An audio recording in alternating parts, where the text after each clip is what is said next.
who isn't as old as you'd think because the women in my family have babies real young by mistake, mostly, once told me that in New Jersey, when she was a kid, there was this amazing night before Halloween thing that they called Cabbage Night. On this night, parents actually sent their kids out into the night to go crazy. Grandma says that there was only one Cabbage Night rule in her house: be home by midnight.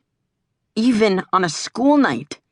I mean, you can do a whole lot of very bad and very funny stuff between sunset, let's say around 6, and midnight, right? Here's Grandma's list of stuff they'd do.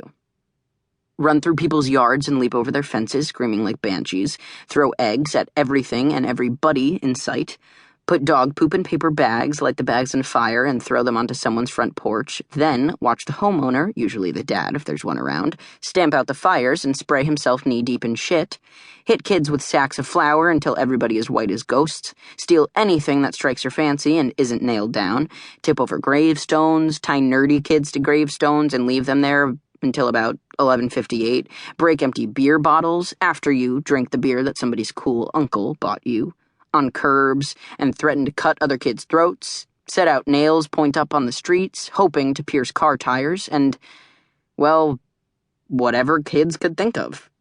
I mean, it's just so unbelievable to me that parents let this stuff go on year after year.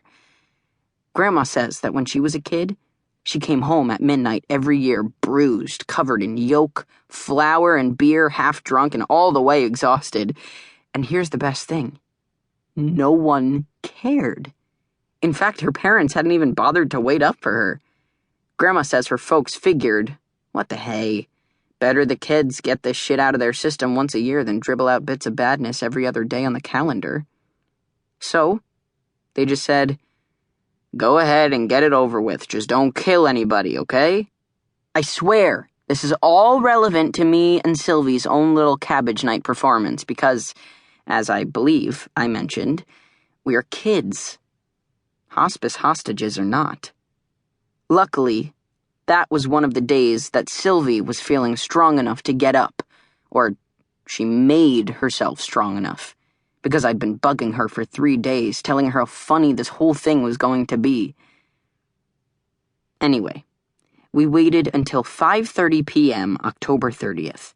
The harp lady knocks off, unless someone requests her services, at 5 p.m., and 5:30 is when most of the long-faced loved ones show up to visit, and the nurses are real busy with supper trays and whatnot, so here's what we did. We donned our pre-planned, not-so-gay attire in our separate rooms, and then we wheeled ourselves quietly into the little lobby, and we took up the harpy's usual space. We sat in our wheelchairs with, insane death mask makeup on our faces, pale green with big black circles around our eyes and streaks of red dripping from our lips. One of Sylvie's little brothers brought her a vampire makeup kit and had the sense to keep his trap shut about it. Good kid. And we had my collector's item Black Sabbath t-shirts on, and Sylvie, it surprised me that she had the energy, but the girl was really into it, I guess. She had made a big red devil fork thing out of an IV pole. She actually painted the whole thing with nail polish, a real project, and she was holding on to that.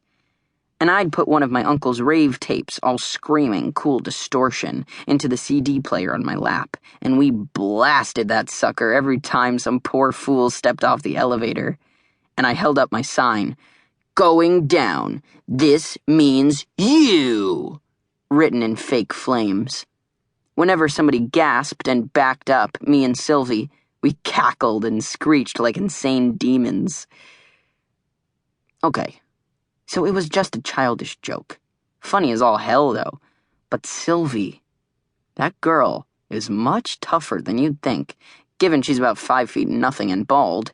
She took it maybe a smidge too far.